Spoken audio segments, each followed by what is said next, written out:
Halloween and Fed Week. How does that fit together? We got Dave Collum joining us here in a few short seconds to discuss.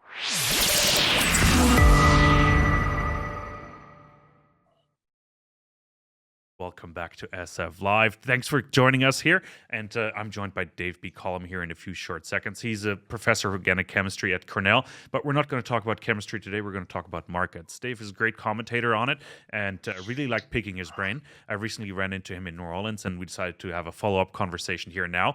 And I've interviewed him a couple months ago, so it's quite timely because we got the Fed meeting coming up here in a few short days. And of course, it's Halloween as well, so I'm really curious what spooks him today and what he's looking at. So a bit of a Halloween theme. And Dave, great to have you back on the program. It's good to see you.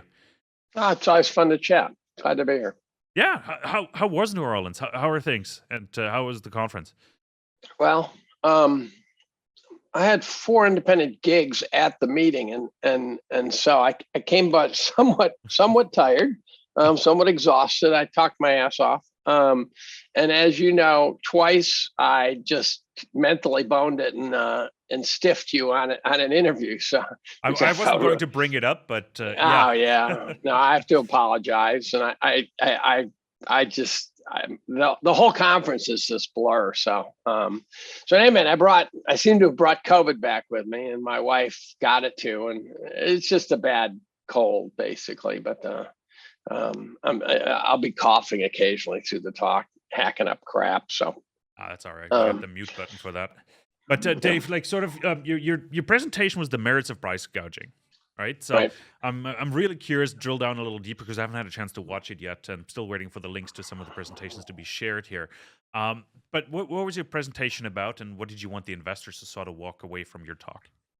Well, it wasn't so much about investing. Whenever I go to these meetings, besides panel discussions, which are targeted towards things like, boom and bust with Bookvar and Jim Stack and guys like that, that I try to go a little offbeat so that I don't overlap with, how do you talk about silver, gold, overvaluation, things like that. So it's not going to be easy to do. So I usually pick an odd topic. I've talked about 401ks. I talked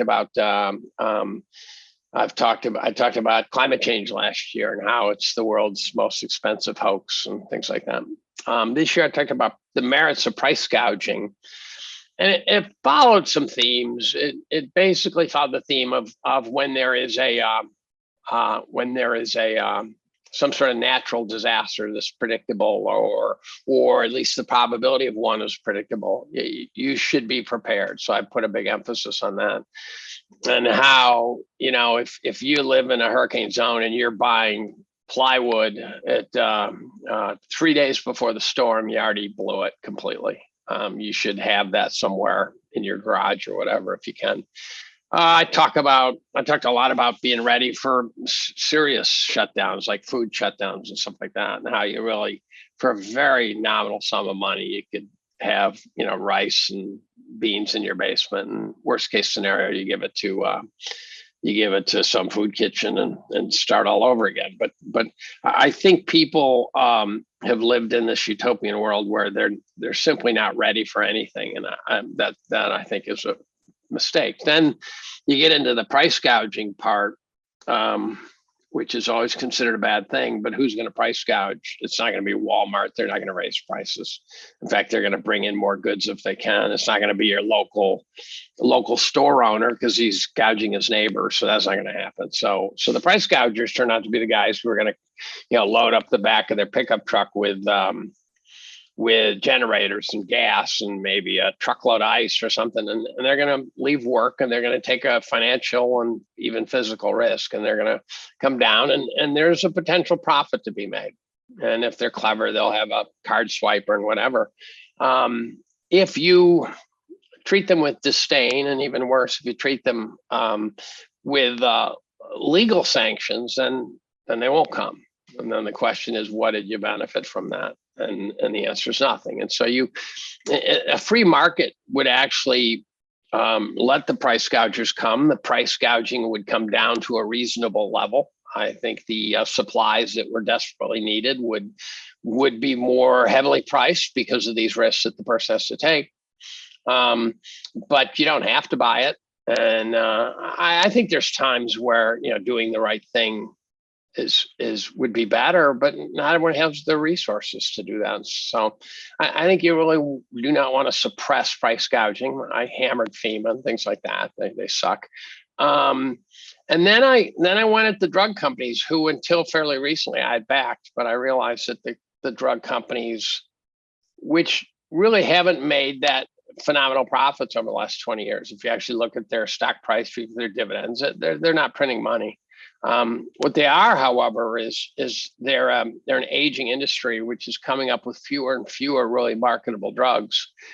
And to compensate for that, instead of shrinking a little bit and focusing better, they've turned to crime and corruption. And I talked about the ownership of the FDA and the fact that it really is a criminal enterprise of a higher order. And that sort of not only gets at the whole COVID story, but also just the drugs that are being marketed to us that don't do anything. They literally demonstrably don't do anything, and how the FDA clears them anyways because why not? It really is a truly corrupt situation. So first you read Kennedy's book about Fauci, and you get a real sense of how bad he is. And I don't see I could read it without projectile vomiting. And I urge people to read Kennedy's book. If you think Kennedy's a nut, explain to me how some guy could go up against pharma without being smeared. And 75% of TV's advertising is pharma. And as a consequence, the media will never go against pharma. And then you got these drugs, these Me Too drugs that are not an improvement, but are on patent, and the doctors prescribe them, and they make billions of dollars off these drugs that are no better than Tylenol or Prilosec or something like that. And so it really is a criminal enterprise. And I was tight with pharma for many, many decades, and I never saw it, but it's because I never saw the clinical studies region of that industry, which is where the real corruption is. They rig clinical studies, they load them up, they fake them, they do all sorts of stuff. And not sure every company does, but the bond rating agencies did a pretty bad job of rating bonds and got us into 08, 09. The FDA and the companies that do the clinical trials for pharma, if they don't come up with good numbers, they're not going to get the next gig. So they rig the clinical trials too. And it's an awful story. Second book to read is John Abramson's Sickening, which is a little less political, because it's clear that Kennedy hates Fauci to this very core, where Abramson is just talking about the criminality of it all. And that's worth reading too.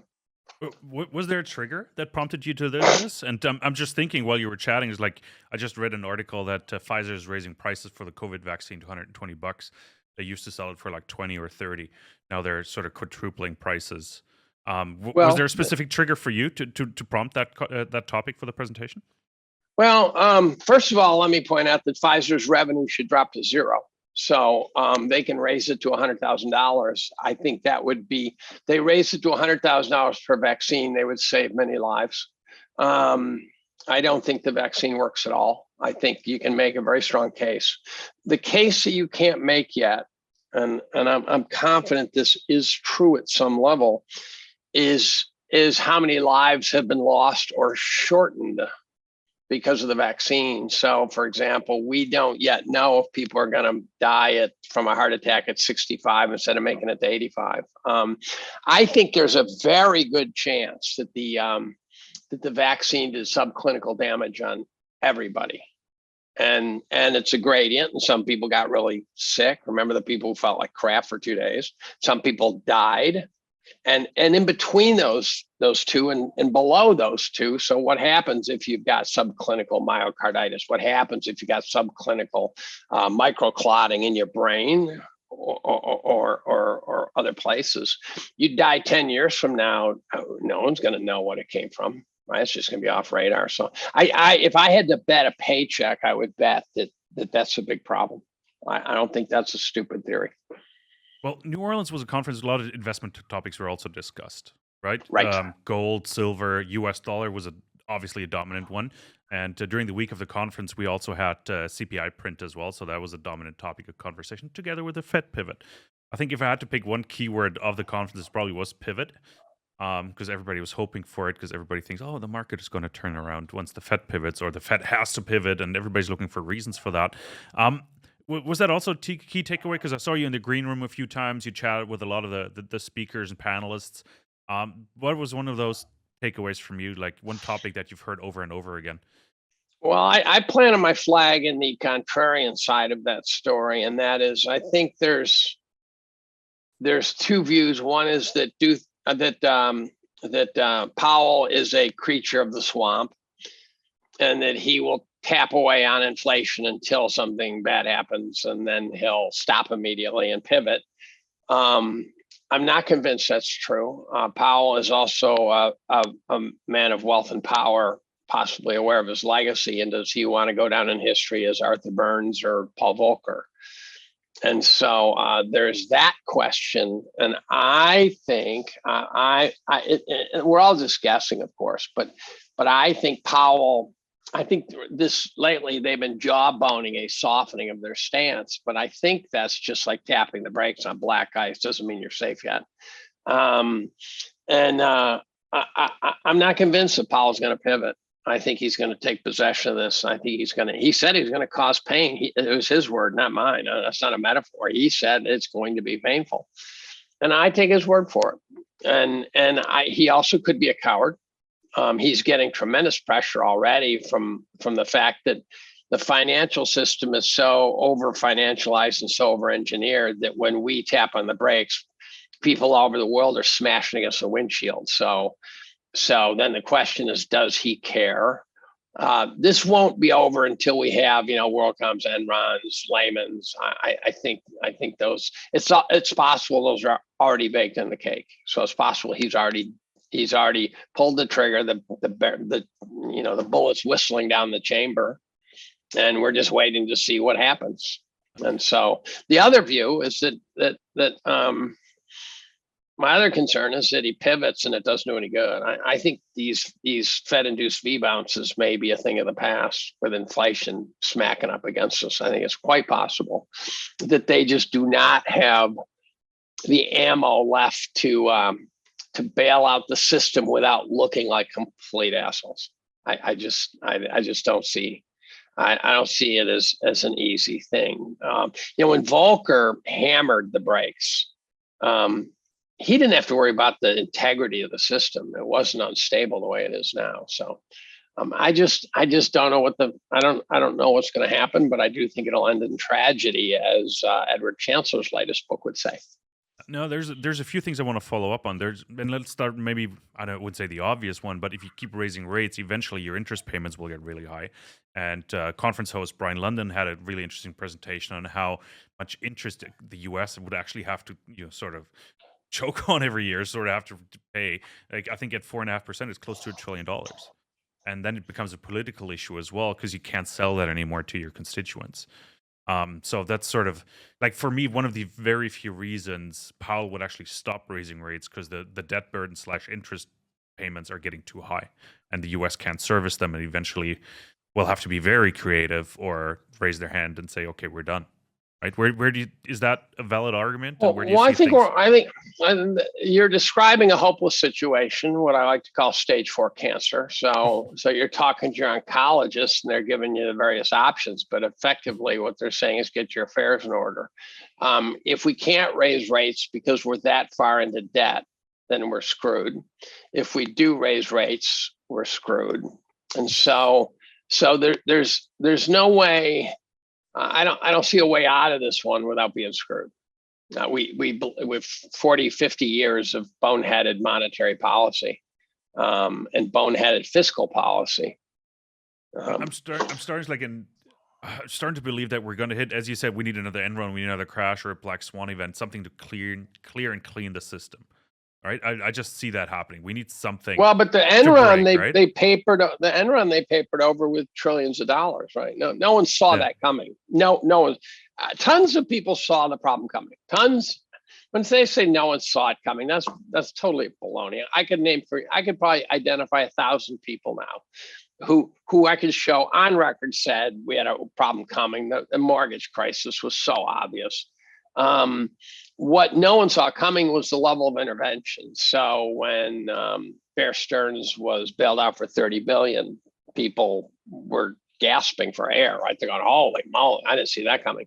The problem is that we then put trillions on top of that, an estimated 30 trillion, actually.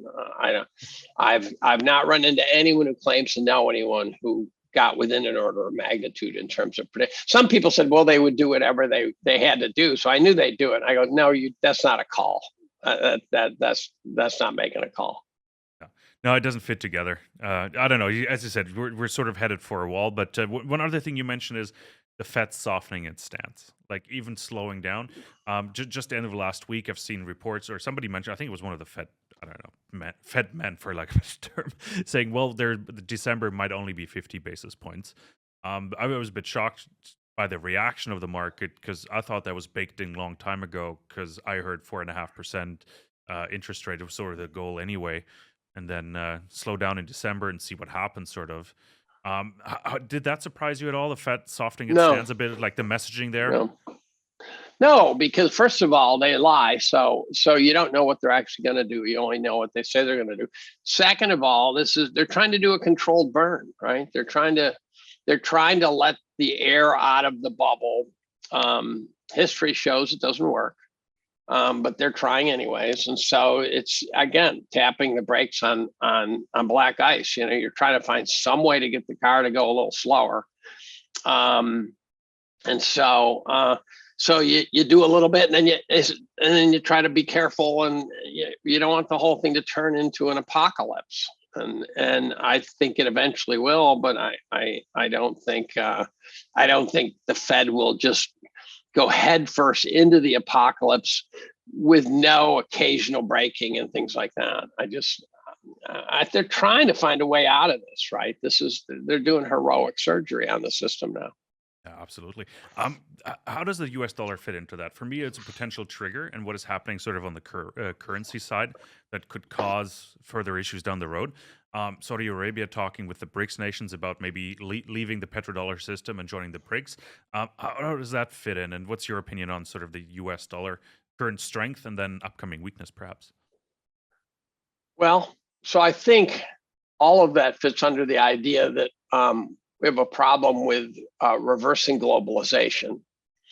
And this is also a topic of discussion amongst those who worry about these things, where the world has been globalized. One of the arguments is that Bretton Woods was not only a currency agreement, but it was an agreement that the U.S. would also project its unbelievable military strength around the world to support global trade.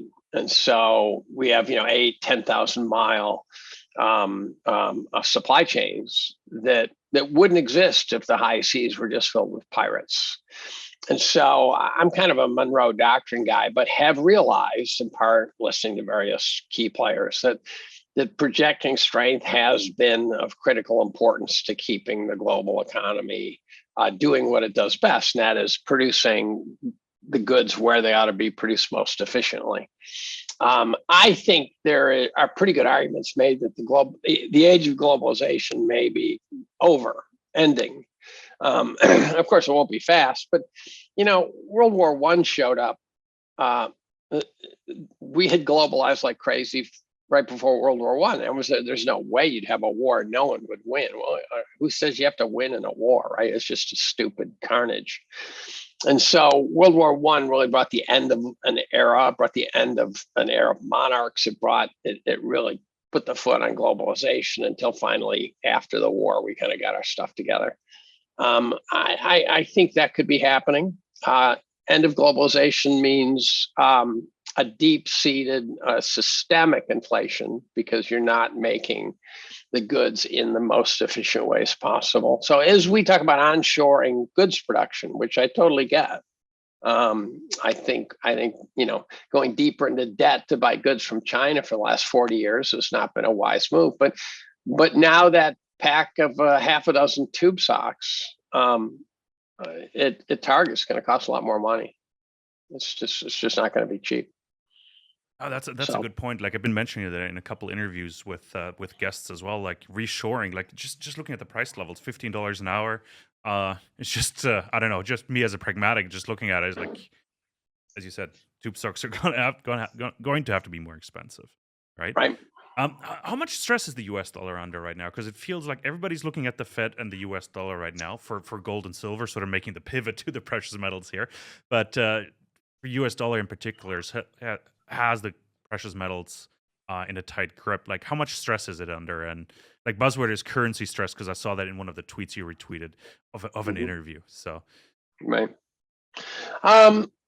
The U.S. dollar, you have to be careful because it's graded on different curves depending on who you're talking to. So the U.S. dollar as a currency used by Joe Sixpack sucks. I mean, we've got a pretty good inflation inferno burning right now. So by that model, the U.S. dollar is weakening badly, right? The buying power stinks. In the Forex markets, which are basically a big, complicated casino where different currencies are all being traded with different currencies. So it's on a totally different curve, right? The dollar can be very strong while it's still depreciating like crazy relative to anything you actually care about. So right now the dollar seems to be strong. I don't believe it's something so simple as you know, a rush to dollars in a sort of necessarily a conscious way, but rather the fact that the whole system is metastable, the fact that the whole system is a bunch of nonlinear equations all superimposed upon top of each other. So it's an emergent system. So remember back in 2019 when the repo spike started, right? I spent hours talking to people. I spent one Saturday night, I spent 2 hours talking to Grant Williams about what the hell was going on in the repo market. And we got to the end, we said, we don't know. We just couldn't piece it together. And so in an emergent system that is so complicated, you don't know why all of a sudden things just start spinning out of control. They just do. It's like a mob, right? What triggers a mob? What triggers bank runs? You know, they happen. There's some little event that flips a switch and off you go. And so I think we can have a terrible currency crisis. It has nothing to do with investors' conscious decisions as much as the system's too over leveraged and not subject to price discovery. Interesting commentary there. It's like while you were chatting, I was writing down a question that popped into mind, and humor me, but back in the day, meaning 4 or 5 years ago, when we had the old president in the U.S., Donald Trump, there was the "Make America Great Again" theme based on a weak U.S. dollar. Right. Mm-hmm. Right now, we have a very strong U.S. dollar, and you just mentioned that the deglobalization, reshoring, sort of is the next theme. So, in order to make America great again, do we need a strong U.S. dollar so we can buy input material cheaper? Like that's sort of where my brain just went while you were chatting, and I'm curious, like how that fits in, and whether the narrative's done a complete 180. I don't know, and the problem is I'm not sure people who think they know. Because it would seem to me a strong dollar would be to our advantage because we can buy goods cheaper, right? So it seems to me for us it would be disinflationary. But again, in an emergent system where things are all interconnected, a strong U.S. dollar. It's like when they let Lehman go. They didn't seem to understand that things were about to happen that were off their radar completely. And so AIG derivatives division collapsed. AIG didn't collapse, by the way. That was a farce. That was a crooked, that was an illegal taking of the company AIG. AIG, the derivatives group, which was ring fenced from the insurance group, was about to implode and destroy various banks. And so they didn't see it coming. They didn't realize that when they let Lehman go, that would trigger that event. Is it something that a person could know, or just maybe the level of knowledge would be that, you know, things will start breaking, you don't know what. So you weren't there, but on the panel discussion, Jim Stack opened up. What a legend. He opens up and he says, he says you can't. He made this comment about you can't see a bubble till it's over, which sounded very Greenspanian to me, and I just flat out disagree. He followed with some statements that told me that maybe he misstated what he really meant. So I jumped in and said, well, I'm gonna challenge that idea. If for no other reason, to take on the legendary James Stack, and if I win, I'm going after Mr. T next. And I said, I think you absolutely can see a bubble. What you can't see are the dangerous connections within it. They are opaque. So you can't see the things that are, when they start breaking, what will happen. But I think I think Helen Keller can see a bubble, can see the bubbles. They're pretty straightforward. When the equity market is twice historical fair value, that's pretty much a bubble, in my opinion, because it's got to give back that 50% at some point. The housing market in 2007 was so obvious. I wrote about the collapse of the banking system in 2002. I swear to God, I wrote about it in 2002 to a friend of mine in Goldman. I've got the email. He's got the email. I published the email. And the only thing I got wrong is I thought JP Morgan was going to go belly up too. In fact, I thought they were going to be ground zero. So you could see the bubble. The first writings on the housing bubble were in 98, 99. The thing was starting early. But the question is, but can you see what's the consequence? And that's not so clear. Historians know that very bad things. I recommend Edward Chancellor's book, The Price of Time, which I thought was going to be a review, but it was much better than that. And he basically says every time you force rates low, force them low rather than they go low, then it ends in tragedy. And if the rates are legitimately low, then it means you're in a terrible economy because the rates are competing with productive assets. And if you're getting 3% on treasuries, that means the market's saying, I'll take 3% on treasuries in competition against these companies that are obviously not producing crap because they'd be more valuable than the 3% on treasuries. So if price discovery is legitimate, low rates are a sign of terrible stagnation. If rates are forced low, they're evidence that bad things are about to happen. And it has happened every single time. Last question for you, Dave, and it's sort of picking up the thread on seeing the consequences. Next Tuesday, we got midterm elections, right? November 8th. Do you see any consequences coming out of that, and what could they be? Well, I think it's going to be, there's two outcomes. One is it'll be a Republican romp, and the other one is it won't. If it's a Republican romp, it doesn't mean anyone who thinks Republicans getting power back is going to save the system is delusional. They're as bad as the Democrats. The advantage of the Republicans being in power is if you happen to be right of center, the baloney they throw at you is more digestible.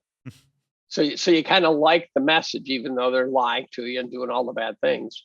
I think the Democratic Party really is filled with incompetence now. I think they have no leadership. They have no bench. They have no one to turn to. You look at the president, the vice president, the speaker of the House, whatever.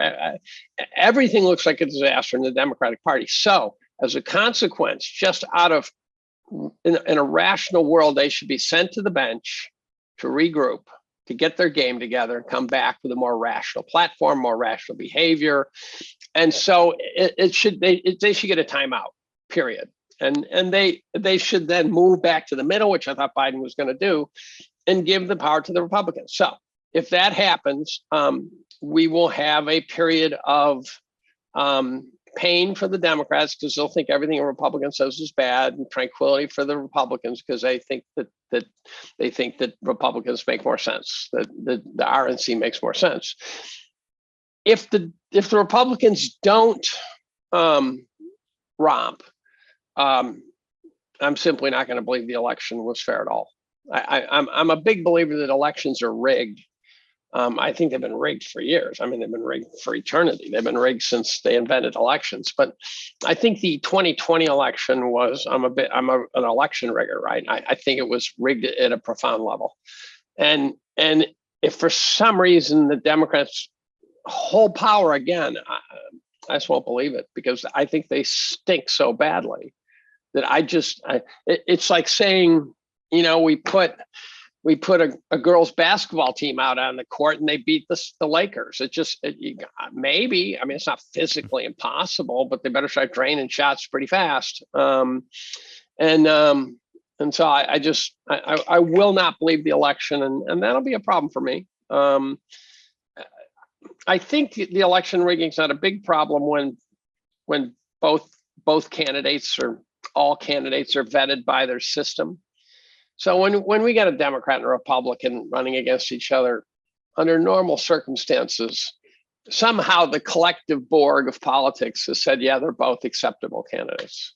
It's pretty rare that they're not vetted by the parties. And the parties agree that the parties want to stay in power, and there's a 97% reelection rate. And so they all agree with that too.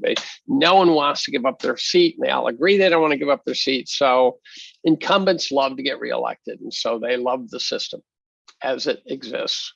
And any impact on the financial markets? Do you expect anything to happen? Do we should be bracing for something, or just I don't think so. Open our wallets and start spending again once the elections are over? No, I don't. I don't know. I'm just trying to trigger a reaction. No, I think you should close up your wallets and stop spending. No, I don't think it's predictable. Remember how bold the predictions were that when Trump got elected, the markets would crash, right? The predictions are of no value, right? Those kind of predictions are. I don't think in general geopolitics makes much of a difference until we got to 2022, and all of a sudden, every imaginable politician in every major country made decisions that were horrifically bad for the global economy, horrifically bad for the state of energy supplies. And so the decisions were so bad, shutting down nuclear plants right when we don't have natural gas, and shutting down farmers while it's contemporaneous to talking about a famine across the world. It's just nothing made sense. I do have some theories as to why they did it that way, and they're dark. But I would have to say that the odds look pretty good that this winter's going to suck pretty badly. Now, I will not be shocked if we get to the end of the winter and we say, wow, nothing happened. I won't be shocked by that because that then is consistent with the model that we're all just getting fed a lot of crap, a lot of baloney, a lot of stuff that just to keep us on the edge of our seats. And if we get to the end of 2022 and at the end of the winter and there was no famine anywhere, and there was no, it's like Y2K, right? There was no shortage of energy after all we've heard, then I'll just say, okay, this is just propaganda. And I've read a lot of books on propaganda this year to try to understand propaganda, and we're getting in spades. Definitely. No, that's it's tough, especially sitting here in Germany, right? We're sitting at 97-98% gas reserves right now. Like they're 98% full, and we're still talking about a tough winter. So here's the question: how many reserves? What percentage of a winter supply is represented by a full reserve? So I'm guessing that you don't have enough tanks and storage facilities to go through the entire winter. And so this is where guys like Doomberg come in, and he's a very smart guy, and he's very scary. I know where he comes from. I know who he is, and he is a very smart guy, and he is preaching doom about the inability to store enough energy to get through the winter. No, as long as we keep some supply coming in, but the reserves are full, and like natural gas prices are coming down, so the market is telling us something as well. But I think I'm getting too far out of myself and too far down a rabbit hole. But Dave, I really appreciate your time. It was fantastic chatting with you. Time has flown by already. I can't believe it. We got to catch up early in the new year to see how the midterm elections sort of played out and whether we have been fed a lot of crap, and see how we're going through the winter. Thank you so much for your time. My pleasure. And everybody else, thank you so much for tuning in. This was SF Live, a spooky Halloween episode. We didn't make it as spooky. I should have hung up some spiders behind me as well. But really appreciate you tuning in. Thanks for following us here. Hit that like and subscribe button. I know roughly 80% of you are not subscribed to the channel. Let's change that. Let's bring that number down. And leave a comment. What do you think is going to happen? How are you getting through the winter? And much, much more. Put that in the comments. We want to hear from you. Thank you so much. And we'll be back with lots more.